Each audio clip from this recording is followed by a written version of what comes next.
MC back with this garden shed build. This is construction day 5, November 9th, I believe.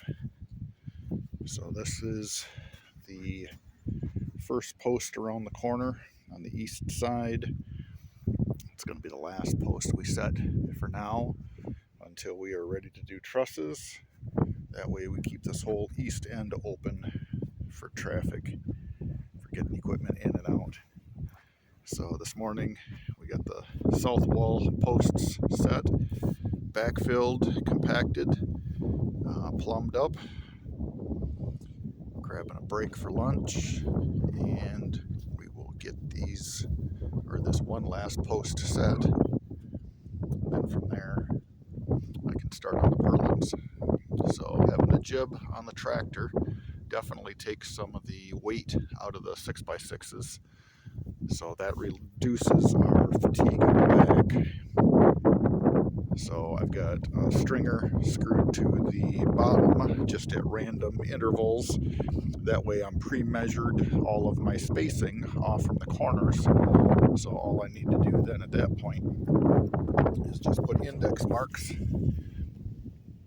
on my stringer, line the post up with the index marks, get one screw in. We can use that screw then to pivot the post left and right to get plumb, put the other screw in to pin it, and then from there we just shift in and out of the building because we're plumb this way. Now all we need to do is plumb this way, keeping our string straight edge, just touching the face of our posts. So that keeps our dimension true running across there. So I've got just a 2x12 as a temporary stringer on the bottom there. I'll piece this corner in together. We'll get the top plates on that, get all the purlins on, similar to what that side is. So that'll be, what's today, Thursday. So Friday's project will be making the wall behind me look like the wall in front of me. 2x6 to put on up there. It's still windy, or probably 15 to 20 mile an hour winds. A couple little gusts here and there pick up. So for now, we had all day rain yesterday. You can see a little lake starting over here. So we'll get this stuff set in, squared up.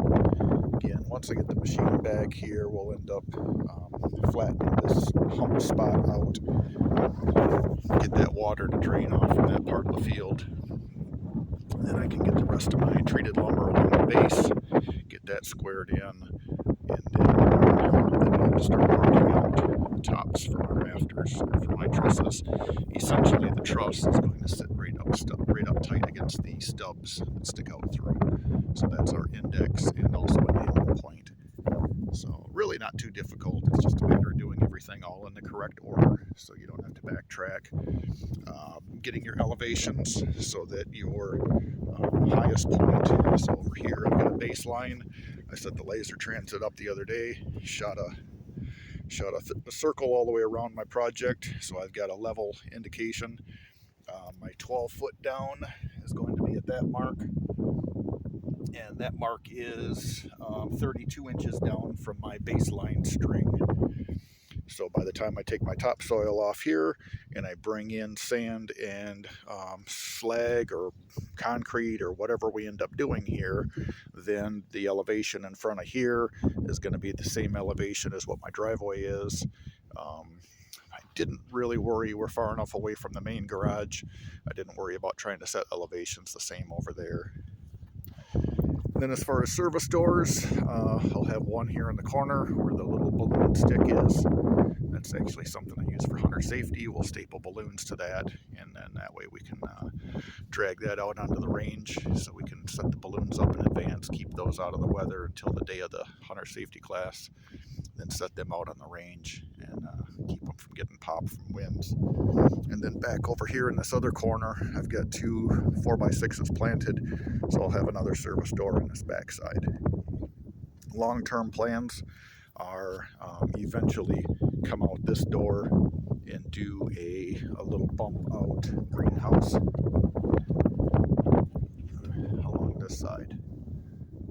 only 6 foot or 8 foot out. Just something if we want to get plants and seeds and stuff started for the garden, that we've got them right here.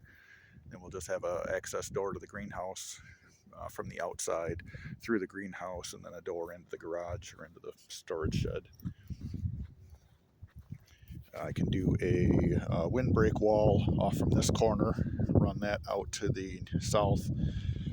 That'll kind of protect this area, but for the most part, this door probably won't be used for a little while anyway. The main door is going to be a sliding barn door on a track here. That one I can foresee probably 90% of the time that being closed. And then over on this side, I'll have a standard garage door. So this is going to be the main one where the equipment's going to come and go. Garden tools, lawnmowers. If I still got the junky minivan, stuff that in here. Try to get the kid to park out here, but she likes parking her car in the heated garage for some reason. Doesn't have to shovel or scrape snow off the windshield. Brother-in-law is already threatening to start stuffing some of his equipment in here since it'll fit. But either way, been a fun project. Keep moving with it. So this is halfway through day 5 update. And the end of day 5.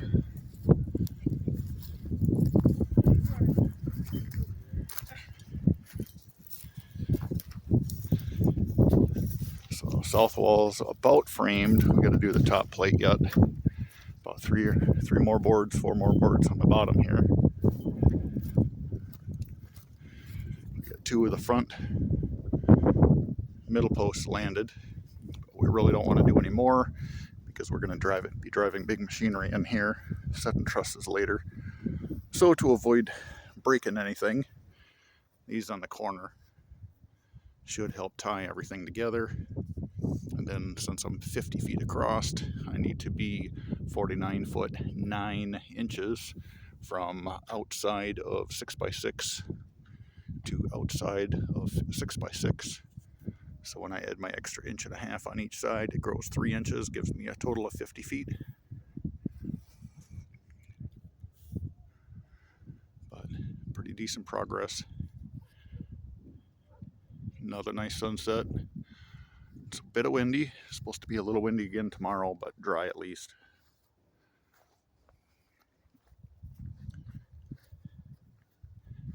Making headway. And we have a helper cat. What is it, James? What? What is it? You want some food? You a hungry cat? Go catch some mice.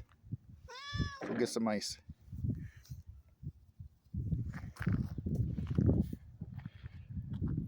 Thanks for watching. Leave a comment. Have you built a little garden shed like this before? How did it go? Till tomorrow.